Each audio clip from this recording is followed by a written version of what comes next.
Bitkilər aləmi, heyvanlar aləmi, göbəklər aləmi, bir də bakteriyalar aləmi. Sonuncu bitkilər aləmi necə yerə ayrılır? Bitkilər aləmi 2 yerə ayrılır. Biri var idi ibtidai, bir də var idi ali. İbtidai bitkilərə nələr aiddir? İbtidai bitkilərə aid idi yosunlar. Ali bitkilər özü Bitkilərdə mamır, yox, neçə yerə özü 2 yerə ayrılırdı? ayrılırdı. Sporlu, bir də toxumlu.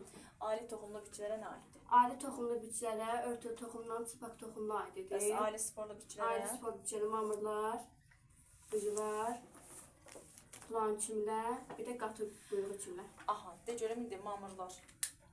Mamırlar- İlkin fərdi hansı nəsil idi? Nəsil olaraq. Mamırlar deməli cinsi nəsil idi. Aha. Mamırların əsas 35 minə yaxın növ var idi və mamırlar 2 dənə növ var idi. Biri var idi yaşıl quş mamırı, bir də var idi sfagnum mamırı. Aha, de görüm mamırlarda ilk dəfə nə yarandı? Mamırlarda 2 dəfə yaranmışdı toxuma. Toxuma yəni dedikdə qədim toxumalar, örtük, ötürücü, mexaniki, orqan yaranmışdı. Gövdəsi, yaprağı, bir də xloroplast yaranmışdı. Aha, düzdür. De görüm mamırlar özünə neçə dəfə çox toplayırdı? Mamırlar özündən, yaşıl quş mamırı özündən 4 dəfə çox, sfagnum mamırı isə 20-25. Aha, de görüm hansı mamırın deməli gövdəsinin yuxarı hissəsi daha belə sıx idi, yarpaqları iri idi. Erkək. Aha, erkək mamırın düzdür. De görüm mən indi bundan çoxalması necə gedir? Çoxalması üçün birinci nə lazım idi? Çoxalması üçün əsasən külək və su lazım idi. Aha, Ümumiyyətlə çoxalması necə gedəcək sporlarda külək və su lazım idi. Mamırın çoxalması üçün birinci nə yaranır? Yəni 2 dənə mamırı çəkin. Nə istəyir? Bundan çək. Mamırlarda nə yaranırdı? Birinci, bir var idi erkək mamır, bir də var dişi mamır. Dişi mamırın üzərində ayaqcıq, ayaqcıq üzərində isə qutucuq var idi. O mayalanmadan sonra yaranırdı. Biz indi mayalanmaya qədər olan prosesi deyək ki, sonra mayalanmağa bıraq. 2 dənə mamır yan-yana. 2 dənə mamır yan-yana durmuşdu, çünki bunlar çevre bitki idi. Var idi. 2 dənə mamırı yan-yana birinci çək göstər. Necə idi? Aha, nə olacaq elə? Deməli, birinə deyək erkək, birinə deyək dişi, bir dənə işarəsini qoyaq. İşarə ilə qoyaq. Erkək mamır idi. Aha, o birisi də dişi mamır idi. Dişi mamır idi. İndi nə olacaq?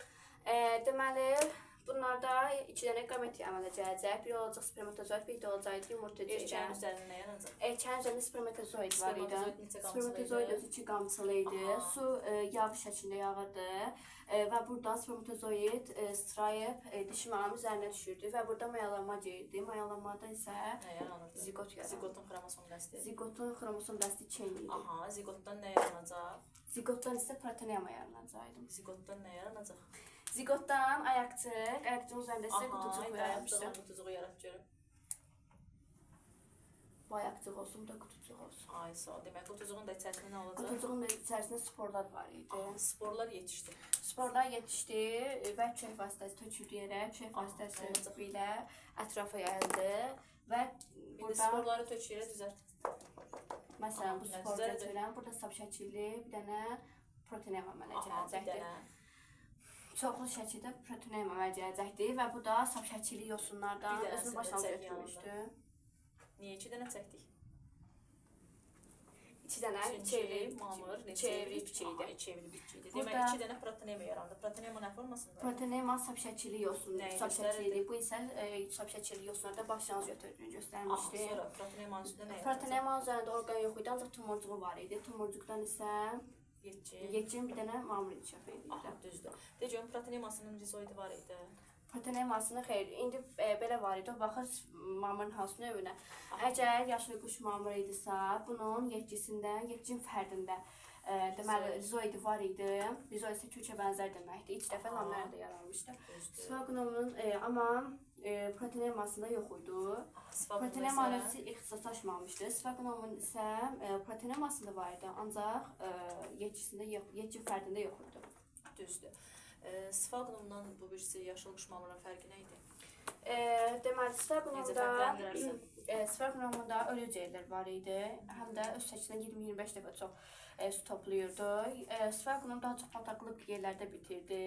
Və bunlardan sfagnum sözünün mənası həm də ağ mamır deməkdir. Ağ mamır deməkdir, düz deyirsən, amma sfagnum sözünün də mənası süngər deməkdir. Aha.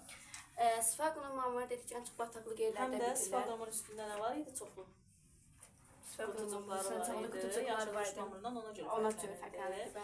Deməli 5 dənə mamır verib deyir ki, 2 dənəsində qutucuq var. Neçə dişi, neçə dənə erkək mamır var. Əgər 2 dənə qutucuq varsa, mən bu ikisi dişidir, üçü də erkəkdə, üçü də erkəkdir. Deməli dedin ki, sfaqonda 2 cür hüceyrə var. Ölü hüceyrə, bir də yaşlı. Ölünün funksiyası nə idi? Ölü hüceyrə deməli daha çox bitkinin diç durmasına xidmət edir. Yəni hesabına bitki diç durur. Havanın həmişəyin hesabına. Deməli rütubəti udurdu, onun hesabına da diç dura bilirdi. Yaşlı hüceyrələr də nə edirdi?